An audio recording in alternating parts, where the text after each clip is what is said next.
एको देवः स्वामिनारायणोऽयम् एको मन्त्रः स्वामिनारायणेति एको वैद्यः स्वामिनारायणोऽयम् एकोपास्यः स्वामिनारायणो नः। कृपा करो मुझ ऊपरे सुखनिधि सहजानंद गुण तमारा गाववा बुद्धि आपजो सुख कंद गुण तमारा गाववा बुद्धि आपजो सुख कंद। श्री स्वामीनारायण भगवाननी जय। ગઢપુર એવા દિવ્ય સ્થાનમાં ભગવાન સ્વામિનારાયણ વિરાજમાન થયેલા છે. ફરી વખત આજે અષ્ટમીના દિવસે ગઢપુરમાં સભા ભરાઈ છે અને આ સભા મધ્યે સંતો હરિભક્તોના મંડળો વચ્ચે ભગવાન શ્રીજી મહારાજ દૈદીપ્યમાન કાંતિથી યુક્ત થઈ અને જાણે તારા મંડળની વચ્ચે ચંદ્રમા શોભી રહ્યા હોય એ પ્રકારે શ્રીજી મહારાજ શોભી રહ્યા છે. આજે મુક્તાનંદ સ્વામી ભગવાન સ્વામિનારાયણ સન્મુખ પ્રશ્ન કરે છે કે પ્રભુ, કઈ પ્રકારનું આ સાકાર અને નિરાકાર સ્વરૂપ છે, એનું કંઈક વર્ણન કરો ભગવાન. સાકાર સ્વરૂપ એ કેવી રીતે સાકાર છે અને નિરાકાર છે, તો એ કેવી રીતે નિરાકાર છે એ પણ જણાવો. આજે જ્યારે ભગવાનના સાકાર નિરાકારપણાની વાત જ્યારે મુક્તાનંદ સ્વામીએ પૂછી એ વખતે શ્રીજી મહારાજ મુક્તાનંદ સ્વામી તથા સભાજનો પ્રત્યે કહે છે કે સંતો ભક્તો, ભગવાન છે એ કદાપી નિરાકાર તો છે જ નહીં, એ સર્વત્ર સાકાર છે. પરંતુ જે મનુષ્ય મહાત્મ જ્ઞાન યુક્ત વગરની જે ભક્તિ કરે છે, જે ભક્તિ તો કદાચ કરે છે પરંતુ એનો મહાત્મ જ્ઞાન નથી, તો એવા મનુષ્યને ભગવાનનું સાકાર સ્વરૂપનું દર્શન જ થતું. એને હર હંમેશ માટે આ સ્વરૂપ નિરાકાર જ લાગે છે. વળી શાસ્ત્રમાં ક્યાંક ક્યાંક ભગવાનનું સ્વરૂપ નિરાકાર કહ્યું છે. એ તો કેવું છે એ હું તમને દ્રષ્ટાંત આપીને સમજાવું. આમ શ્રીજી મહારાજે કહ્યું અને દ્રષ્ટાંત આપ્યું કે જેમ સૂર્ય છે એને તો ભુજાઓ છે, શરીર છે, મસ્તક ઉપર મુગટ ધારણ કરી રાખ્યો છે, વિવિધ અલંકારોથી શોભી રહ્યા છે અને 7 ઘોડાવાળા પોતાના રથની અંદર સતત વિરાજમાન રહી અને આ પૃથ્વીનું કલ્યાણ કરવા માટેનો પ્રયત્ન કરી રહ્યા છે. પણ છતાંય એમનું તેજ એટલું બધું છે કે આપણે સીધા સૂર્યદેવના દર્શન કરી જ શકતા નથી. પણ શું આવું થવાથી સૂર્યદેવનો આકાર જ નથી એવું સમજવું? સૂર્યના આપણે દર્શન નથી થતા, માત્ર એમનું તેજ જ દેખાય છે, એટલે શું એવું સમજી લેવું કે સૂર્યને કોઈ આકાર નથી, એ તેજનો બિંબ જ છે, તેજનો પુંજ માત્ર છે? શું એવું સમજવું? ત્યારે ભગવાન કહે છે કે ના, એવું જ કંઈક અહીંયા થાય છે કે ભગવાનનું જ્યારે દર્શન કરીએ ત્યારે એમાંથી નીકળતું જે તેજ છે એ તેજ એટલું દૈદીપ્યમાન હોય છે, એટલું તેજસ્વી હોય છે કે જેના કારણે નરી આંખે ભગવાનના દર્શન થઈ શકતા નથી. અને એના કારણે ઘણા લોકો આ ભગવાનને નિરાકાર માને છે. પરંતુ આ ભગવાન તો સદા સર્વત્ર કાળ માટે સાકાર જ છે. અને જ્યારે જ્યારે એ ભગવાન મનુષ્ય રૂપે થઈને પૃથ્વી ઉપર અવતાર ધારણ કરે છે તો એ વખતે પણ સાકાર સ્વરૂપે દર્શન આપે છે. અને આ જે ભગવાન મનુષ્ય આકૃતિ ધારણ કરીને પૃથ્વી ઉપર રહ્યા છે, એ ભગવાન અને દિવ્ય ધામ એમના વિશે રહેલા જે ભગવાન છે એ ભગવાનમાં કોઈ અંતર નથી, એ બંને એક જ છે એવું જાણવું જોઈએ. અને સાકારપણાની તો શું વાત કરું, જે રીતે કોઈક માટલું ગણનારો માણસ હોય તો એ માટલું જ્યારે સર્જાય છે તો શું એ માટલું આપમેળે સર્જાઈ ગયું હશે? એ માટલું સર્જનાર કોઈ માણસ હશે જ નહીં? અવશ્ય હશે. જે રીતે માટલાને આકાર છે એવી રીતે માટલાના ઘડનારને પણ આકાર હોય. માટલું સાકાર છે તો માટલાનો ઘડનાર પણ સાકાર જ હોય. એ જ પ્રકારે અનંત કોટી બ્રહ્માંડો જેને રચ્યા છે, શું એ ભગવાન નિરાકાર હોઈ શકે? કંઈક વિચાર કરો. અવશ્ય ના હોઈ શકે. એ પણ સાકાર જ છે. અને વારંવાર શાસ્ત્રો પણ આપણને એ દિશા તરફ જ દોરી જાય છે. સત્શાસ્ત્ર એની અંદર વારંવાર વાત કરવામાં આવી કે ભગવાન છે એ સાકાર જ છે, પરંતુ નિરાકાર નથી. અને કોઈ પણ પ્રકારે મનની અંદર કલ્યાણને ઈચ્છતા મનુષ્ય એવું ધારણ જ ન કરવું જોઈએ કે ભગવાન નિરાકાર છે. સત્શાસ્ત્ર આપણને એ પણ કહે છે કે એવા માણસના મુખ થકી વાર્તા પણ ન સાંભળવી જોઈએ કે જે ભગવાનના નિરાકારપણાનું પ્રતિપાદન કરતા હોય. માત્ર એ માણસના મુખ થકી વાર્તા સાંભળવી કે જે સાકારપણાનું પ્રતિપાદન કરતા હોય. તો આ પ્રકારે અહીંયા સાકાર અને નિરાકારપણાની વાતો શ્રીજી મહારાજ ખૂબ જ વિસ્તારપૂર્વક અહીંયા કહી સંભળાવે છે. ભગવાન શ્રી કૃષ્ણના દિવ્ય ચરિત્રો પણ અહીંયા કહે છે. અને એવા અલગ અલગ પ્રકારે કરી મુક્તાનંદ આદિ સંતો તથા ત્યાં ઉપસ્થિત તમામ હરિભક્તોને ભગવાનના સાકારપણાને દ્રઢીભૂત કરાવે છે. નવમીના દિવસે પણ આ જ રીતે સભાનું આયોજન થયું.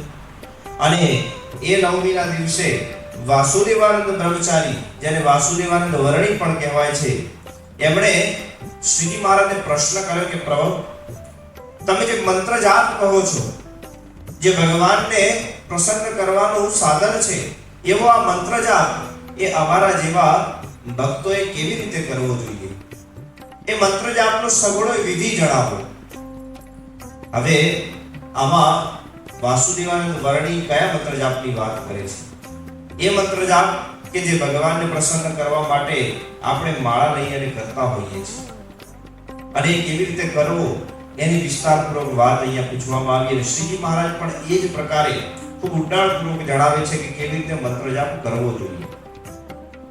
પ્રથમ તો શ્રીજી મહારાજ અહીંયા જણાવે છે કે જે કોઈ પણ ભક્ત છે, હરિભક્ત છે, એને પ્રથમ તો પવિત્ર થવું. મનથી અને તનથી બંને પ્રકારે પ્રથમ તો પવિત્ર થઈ જવું. સ્નાનાદિક કર્મ કરી અને શુદ્ધ મને થઈ અને મંત્ર જાપ કરવા માટે તત્પર થવું. ત્યાર પછી કેવા પ્રકારના આસનને ગ્રહણ કરી શકાય, તો આસનની વાત કરી. પ્રથમ મૃગ ચર્મ, વ્યાઘ્ર ચર્મ, રેશમી ઇત્યાદિ કોઈ વસ્ત્ર હોય, ઊનનું વસ્ત્ર હોય, દર્ભનું આસન હોય, અને ઇત્યાદિ જે બધા આસનો છે એને ઉત્તમ ગણવામાં આવ્યા. આ બધા આસનો ઉપર વિરાજમાન થઈ અને મંત્ર જાપ કરવો.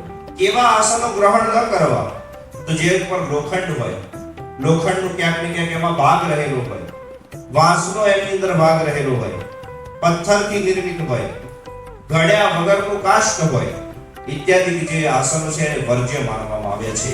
એવા પ્રકારના આસનોને ગ્રહણ કરી અને મંત્ર જાપ ન કરવો જોઈએ.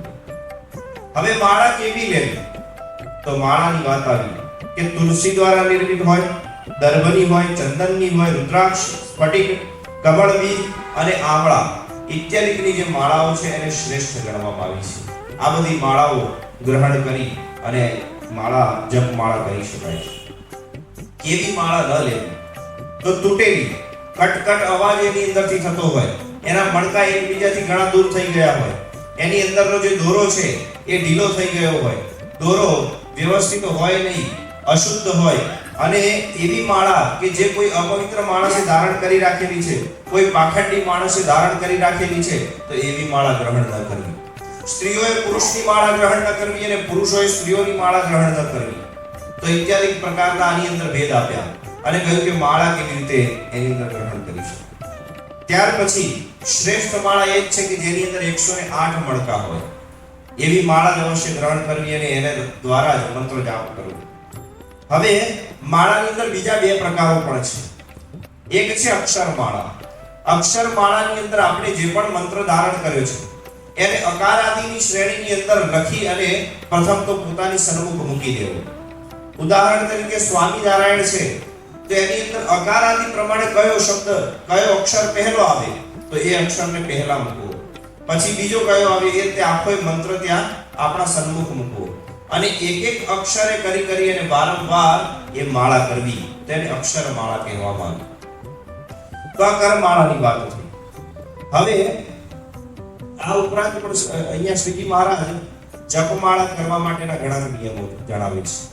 પ્રથમ કે જે કંઈ પણ જપમાળા ધારણ કરી અને આપણે ભગવાનના મંત્રનો જાપ કરી રહ્યા હોય તો એ વખતે એ જે માળા છે એને વસ્ત્રથી ઢાંકી દેવી.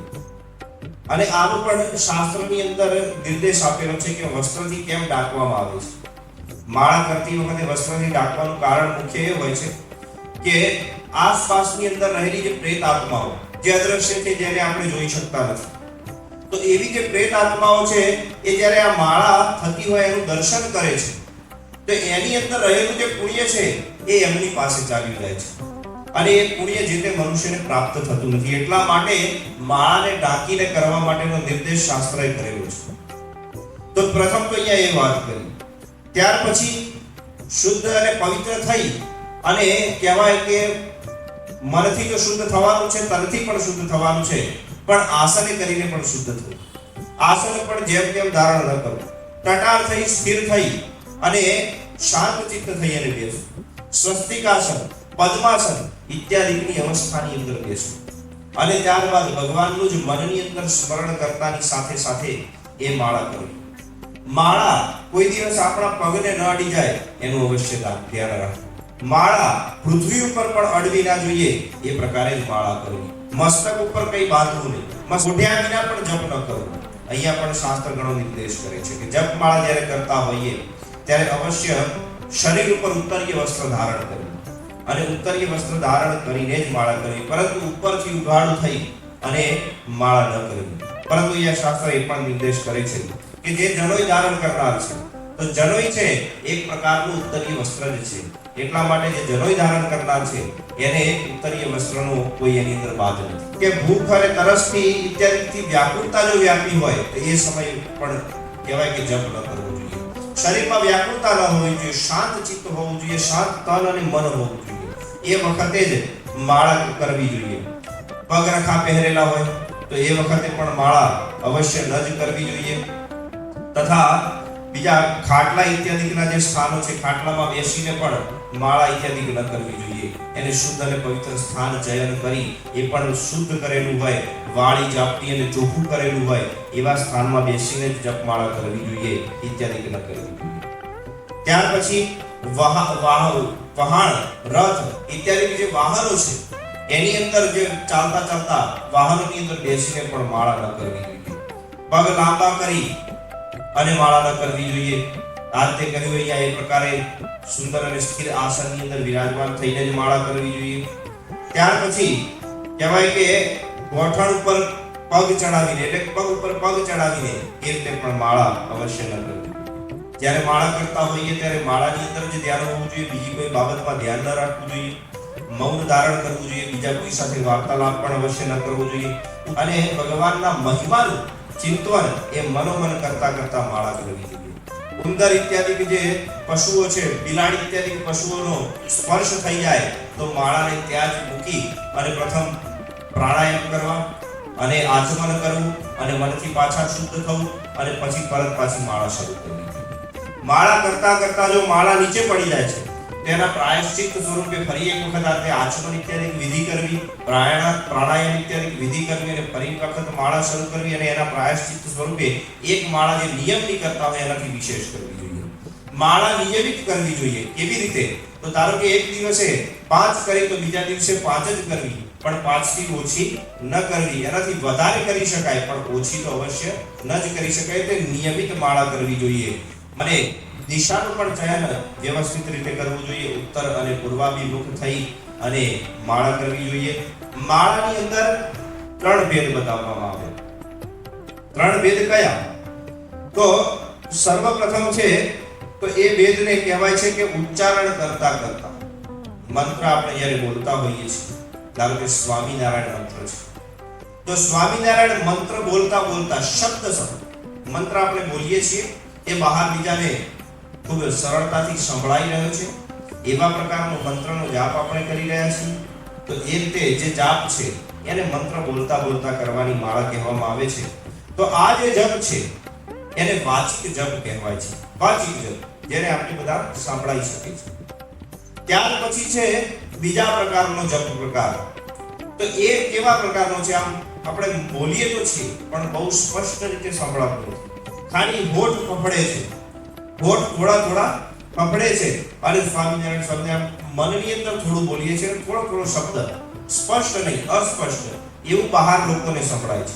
તો એ બીજો પ્રકાર છે જપનો અને એને ઉપાંશુ જપ કહેવામાં આવે છે. અને ઉપાંશુ જપ એના કરતા પણ શ્રેષ્ઠ એને માનસ જપ કહેવાય છે. આ ત્રણેય એકબીજા કરતા શ્રેષ્ઠ છે. તો આવા પ્રકારે આની અંદર ત્રણ ભેદ બતાવવામાં આવ્યા કે આવા ત્રણ પ્રકારે આની અંદર માળા થઈ શકે છે. પણ સર્વથી શ્રેષ્ઠ એ માનસ જપ ગણવામાં આવેલું છે. મનની અંદર કરવામાં આવતો જપ એને સૌથી શ્રેષ્ઠ ગણવામાં આવ્યું છે. પોતાના સ્થાનની અંદર નિવાસ કરીને જે જપ કરવામાં આવે છે એનું ઘણું બધું પુણ્ય પ્રાપ્ત થાય છે. જેટલું પુણ્ય મળવું જોઈએ એટલું જ મળે છે. પરંતુ એથી વિશિષ્ટ આપણે જોઈએ તો ગૌશાળાની અંદર બેસીને માળા કરવાથી એનાથી ઘણું બધું વધારે પુણ્ય પ્રાપ્ત થાય. એથી વિશિષ્ટ વનની અંદર જઈને માળા કરવાથી પ્રાપ્ત થાય છે. એથી વિશિષ્ટ મંદિર ઇત્યાદિ દેવસ્થાનની અંદર બેસીને માળા કરવાથી એમાંથી પ્રાપ્ત થાય છે. અને એથી વિશિષ્ટ ભગવાનના સાનિધ્યની અંદર બેસીને માળા કરવાથી અત્યંત ગણું, અનંત ગણું, અહીંયા સતાનંદ સ્વામીએ શબ્દ વાપર્યો, અનંત ગણું પુણ્ય ફળ એ પ્રાપ્ત થતું હોય છે. એમાં શંકાને સ્થાન નથી. આવા ઘણા બધા ભેદ, માળાના પ્રકાર, માળાના નિયમો અહીંયા શ્રીજી મહારાજે બતાવ્યા. આ પ્રકારે જે સાધક માળા જપ ઇત્યાદિ કરે છે એને સર્વશ્રેષ્ઠ ઉત્તમ ગુણોની પ્રાપ્તિ થાય છે અને ઉત્તમ ભગવાનની ભક્તિની પ્રાપ્તિ થાય છે. ઘણા બધા પુણ્ય ફળની પ્રાપ્તિ થાય છે. હવે આની અંદર બે ભેદ બીજા પણ અહીંયા સમજી લઈએ. આપણા જેવા મનુષ્યો માટે ખૂબ જ સમજવા યોગ્ય છે કે માળા કરવા માટે ઘણા બધા નિયમો આપ્યા, પરંતુ અહીંયા જપ કરવા માટે કોઈ નિયમ નથી. નામ સ્મરણ માટે કોઈ નિયમ નથી. જેમ કે માળા કરવા માટે ખૂબ પવિત્ર થઈ અને બેસવું પડે, પરંતુ ભગવાનના નામનું સ્મરણ એ પોતે એટલું બધું પવિત્ર છે કે એના માટે મનુષ્ય કોઈ નિયમ જ પાળવાની જરૂર નથી. એ કોઈ પણ સ્થાનની અંદર, કોઈ પણ અવસ્થાની અંદર થઈ શકે. ઊંઘે પણ મનની અંદર આપણે ભગવાનનું સ્મરણ કરી શકીએ, ભગવાનના નામનું આપણે ઉચ્ચારણ કરી શકીએ. એના માટે એવું જરૂરી જ નથી કે પવિત્ર થવું. અપવિત્ર અવસ્થાની અંદર પણ થઈ શકે, હાલતા ચાલતા હરતા ફરતા પણ થઈ શકે, વાહનમાં બેસીને થઈ શકાય. તો આ નામ સ્મરણનો મહિમા છે. નામ સ્મરણ કરવામાં કોઈ હાનિ નથી. મનોમન નામ સ્મરણ અવશ્ય સતત દરેક મનુષ્ય કરવું જ જોઈએ અને દરેક સ્થાનમાં થઈ શકે. પરંતુ જપમાળા જ્યારે આપણે ધારણ કરી હોય તેને અવશ્ય આવા બધા નિયમોને સાથે ધારણ કરીએ તો ભગવાન આપણું હિત કરે, એમાં શંકાને સ્થાન નથી. આ ઉપરાંત શ્રીજી મહારાજ એકાદશીનો હવે દિવસ નજીક આવી ગયો, કારણ કે આ 9મીના દિવસની સભા થઈ. હવે 10મીની સભા થશે. 10મીના દિવસે ભગવાન સ્વામિનારાયણ એકાદશીનો ઘણો બધો મહિમા કહે છે અને એકાદશી અર્થાત પ્રબોધિની એકાદશીની વાત છે. તો પ્રબોધિની એકાદશીનો બહુ મોટો સમયો ગઢપુરની અંદર જ થશે. એ સગળી બાબતો આપણને જાણવા મળશે કથાના આગળના સત્રમાં. ત્યાં સુધી સર્વને જય સ્વામિનારાયણ. સ્વામિનારાયણ નારાયણ નારાયણ, સ્વામિનારાયણ નારાયણ નારાયણ, સ્વામિનારાયણ સ્વામિનારાયણ, સ્વામિનારાયણ નારાયણ નારાયણ. સહજાનંદ સ્વામી મહારાજની જય.